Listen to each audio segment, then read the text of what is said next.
So we got Peggy says, I love you guys. You inspired me to get my rhino iguana baby last week. Oh. Super jealous. Man. Urza is the name, and super excited. Thanks, guys. Ezra. Those Ezra? are the best. Ezra, whatever. Ezra. Urza. They're really Rhinos special. are great. They are really special. They're so cool. Like, have you messed with Diddy and Dixie lately? Yeah, they love people. They like literally rush out of the cage when you And like open the climb up cage. your To leg. get and- attention. Yeah, they just want to hang out with you. You know, it's crazy. Awesome, right? It's awesome to have the feeling of receiving love back from a reptile. Yeah, and that's something I think that we've been talking. You know, we talk about it a lot at the Reptarium about how, and it's wild how like Lori and I have been doing this for 30 years, and how my perception of reptiles' intelligence can change so dramatically just in a short period of time. Yeah. You know, I mean, in the last 2 years, I've radically changed my viewpoints on how smart not just monitors and lizards are, but snakes. As a matter of fact, today we did the second training session for Night Fury, because Night Fury is very food driven. So I got bit about a week and a half ago while I was on a tour, by the way. But thankfully it just nipped me. I mean, I bled quite a bit, but it didn't. It tried to grab me, and I was able to get away before it grabbed me. But it wasn't like it was mean. It was just that it was hungry. And so we thought, well, we've had such success with the ball training and target training with the lizards. Let's try it with the snakes. And ironically enough, a zoo reached out to me because I made mention of it in the vlog. And a zoo reached out to me and sent a crazy video. I have to share that with you, Jay, so that maybe we can put it into a vlog.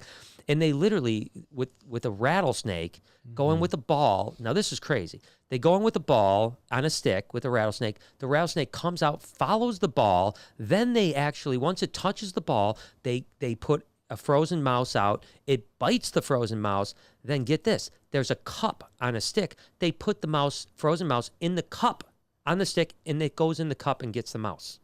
What? After it already After it bit it. It bites it once, like, okay, now it's dying. And so now they put it over into the cup, like, all right, you bit the live mouse even though it was frozen, and now it died in the cup. And that snake remembered not only to follow the ball, then to bite, then to go to the cup to get the prey. Wow, it's so crazy. It was really cool. That's so too much for me.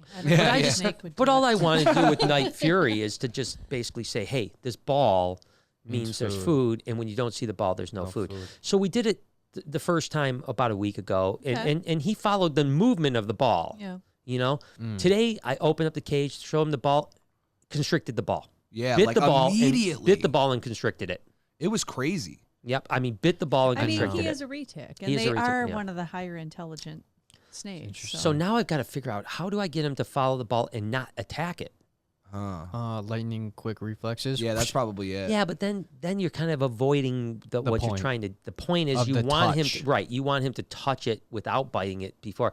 So it's a little bit of a work in progress. Is but that what you do with the monitors? They touch it? yeah, we Yeah. want them to always Gotta- touch the ball before Yeah. they I say a little- They touch it. I say a little boop. Yeah. Yeah. Bite it then. Not all the Not all the time. time. Rarely. We try, Very we try rarely. not to. Yeah, we're trying to teach them not to bite the ball. Yeah. But only do that. So it's a work in progress. But my point is look at how smart that Retic is. Immediately. In 2 times, he immediately knew the ball was food. Yeah. You know, that's pretty crazy. It was cool. Well, like you It is said, they, crazy. you know, I realized that too because we already knew that they seem to be a higher intelligent kind of snake. I mean, Yeah. like, just think about wild crocodiles for a second. Yeah. In, like, Africa, Yeah. where literally the local Africans, right? Yeah. The rule is you can't drink water from the same Same spot, yeah, twice because they'll remember. the crocodile, once it hears that canteen go under, it Well, knows that it's a they know chomp. anyways. You know what I like mean? even RJ. Yeah. He knows people. Oh, He he knows knows me people, versus 100%. you because Yeah. right from the start, like Oh, yeah. you know, I've always told him if he's been on the ledge or been out, I'm always like, hey, we're good. You stay there, I stay here. He sees me. He doesn't hiss. He doesn't do anything because he knows I'm not messing gonna with fuck him, with and right. he's not gonna mess with me. Right. When he sees somebody else, then he'll be like, "Oh shit, they're gonna get me." Especially you know what me, I mean? especially me, because he knows I'm the one that pulls him out, so he treats me Yeah. differently. But yeah, even to the point of what you were talking about, Noah, is that they even say don't go. Like if you're camping in Australia or in West Africa, or East Africa for that matter, and you're to not go down to the water at the same time of the day. Wow. Because they'll remember what time you go down to the water and wait for Who you. wants hate to that. live in that? That's what I'm shit? saying, Mom. No, That's what I'm thank you. saying. That's what I'm saying. No, thank you. I'll I take love 'em, Michigan. man. And one of the best. Also, even more with Mom's point of recognition of people, of crocodiles and alligators. Savannah has her own alligators. Yeah, at Blackwater. Blackwater. I was about to say Blackwater. Yeah, where like they have this special bond where I think I could be wrong, but I think this is what I remember is like they kind of have a special bond. Like he kind of only. Well, I don't know about only, but just really likes her. Like recognizes the voice. He will come to her where he may not come to anyone else. Right, like and not to attack or anything, just be like, "Hey, what's up, Savannah?" Yeah, and he knows that she's going to reward him with scratches and with food and all kinds of other stuff. So he knows there's a positive reward response for his actions. Doesn't that kind of give you goosebumps though?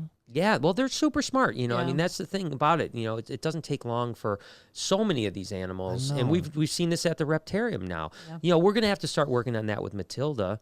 You know, because obviously we're going to have to be able to train. They target train them with balls too. What? Really? They'll take like Let's start doing it. Yeah, because like let's say they like hibiscus, you know, flowers or something like that. Oh, so yeah, you get a ball that color, and you train them to follow the ball, and then when they finally find the ball, then you give them a treat or whatever. Let's do it. And that's something that, you know, at 135 pounds we can still move her around, but when she's 400 pounds, we're gonna have to get her to move around, and so we should probably start targeting them too. Yeah, that is very true.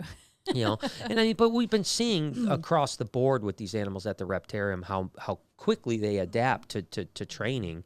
And like I said, me and Bruce have been talking about like how far can we take this? You know what I mean? Like let's try to do things that no one's doing, you know what I mean, with the training side. And we've already done that with a lot of things. Maybe not that no one's doing, but you know what I mean, we're getting progress. Yeah, we're making huge progress with a lot of these animals and but Every you know, day. every animal is different, so it's pretty exciting.